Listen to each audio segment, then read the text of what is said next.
Bonjour, c'est Nora. Aujourd'hui, nous allons voir comment créer un assistant IA intégré à WordPress.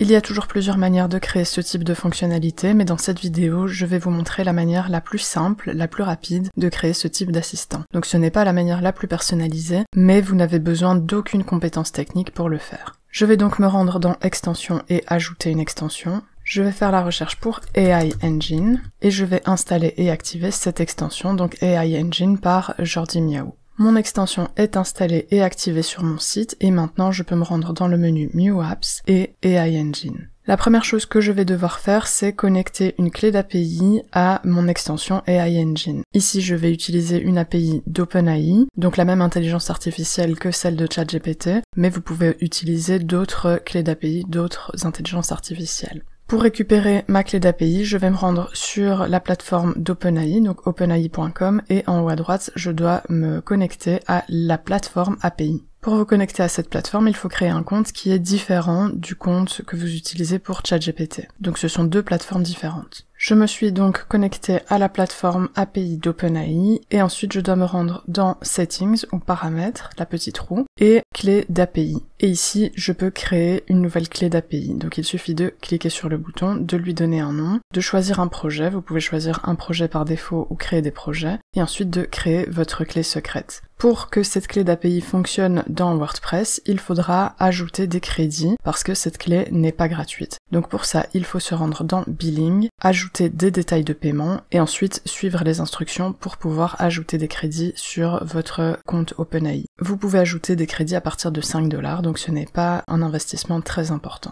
Ensuite, je reviens à mon site WordPress et ici, je vais devoir me rendre dans les paramètres également. Et ici, je peux ajouter ma clé d'API. Donc, il y a évidemment OpenAI, mais il y a également d'autres entreprises qui font des intelligences artificielles et que vous pouvez utiliser avec cette extension. J'ai donc ajouté ma clé d'API et ensuite je peux me rendre dans Chatbot. Et c'est ici que je vais créer mon assistant. Donc ici, je vais simplement configurer les éléments qui sont disponibles dans l'extension. Je vais commencer par ouvrir Chatbot et c'est vraiment la partie la plus importante puisque c'est ici que vous pourrez donner votre commande à votre assistant. Ce sont ces instructions qui vont faire que votre assistant est bon ou mauvais et donc ce que je vous conseille c'est de tester différentes instructions pour voir ce qui fonctionne le mieux sur votre site et pour votre cas d'utilisation précis. Ici je lui donne une commande assez simple, donc mon site est un site de jardinage et je lui demande de recommander des choses aux utilisateurs qui posent la question. Je précise que la région est la France et donc ici vous pouvez personnaliser votre commande pour vos utilisateurs précisément et ensuite je lui donne d'autres instructions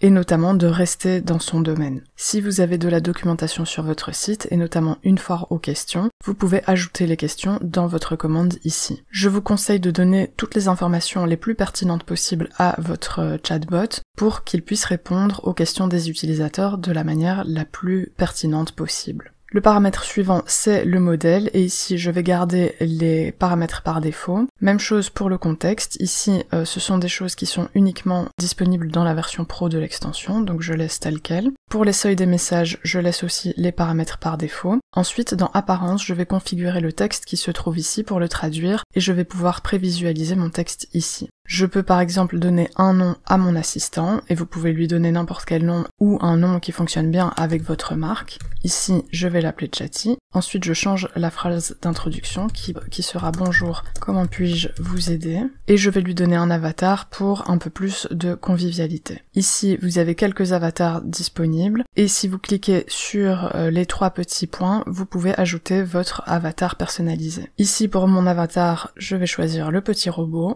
et ceci se met à jour ici dans ma prévisualisation. Pour l'utilisateur, je vais changer le nom de l'utilisateur pour le français également. Ensuite, je vais également traduire le texte de remplacement. Je change ce qui se trouve sur le bouton d'envoi, donc je vais taper envoyer. Et même chose pour le bouton effacer qui sera effacé. Donc ceci, c'est pour les utilisateurs connectés. Je vais également sélectionner l'avatar. Et l'avatar sera le gravatar de l'utilisateur. Donc ceci fonctionnera pour les utilisateurs connectés. Il y a également des utilisateurs qui ne seront pas connectés, donc qui arrivent sur mon site et qui ne sont pas des utilisateurs qui ont un compte sur mon site. Ici, je vais également choisir une icône pour l'utilisateur, qui apparaîtra à côté du message de l'utilisateur invité. Ici, je vais changer guest pour invité. Et ici, je peux voir que la prévisualisation de mon assistant a été mise à jour et c'est un petit peu plus convivial. Ensuite, j'ai la possibilité d'ajouter ce code court n'importe où sur mon site, donc sur une page de mon site par exemple. Je préfère l'ajouter partout sur mon site, donc je ne vais pas utiliser ce code court. Et dans les actions, vous pouvez dupliquer votre assistant ou le remettre à 0, et lorsque vous en avez plus qu'un, vous pouvez également les effacer. Je vais donc configurer mon chatbot pour apparaître sur l'ensemble de mon site. Je vais choisir mon chatbot par défaut, puisque c'est celui qui s'appelle défaut. Et si je le souhaite, je peux créer davantage de chatbots en cliquant sur plus ici, et choisir un chatbot différent. J'ai également la possibilité de configurer le thème de mon chatbot. Ici, je vais juste vous montrer un exemple en changeant la couleur de fond par exemple.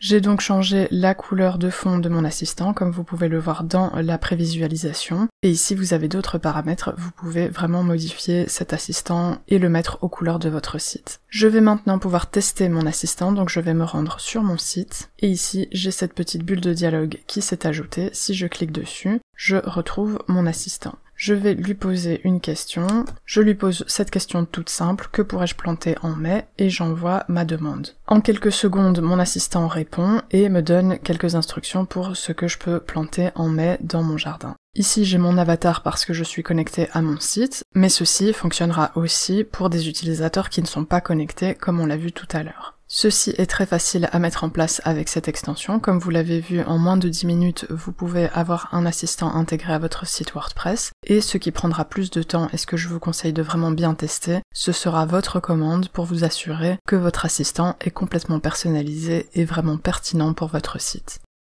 J'espère que ce tutoriel vous a été utile et que vous pourrez mieux optimiser votre site.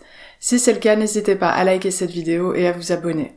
Vous pouvez me poser vos questions en commentaire et je vous dis à bientôt.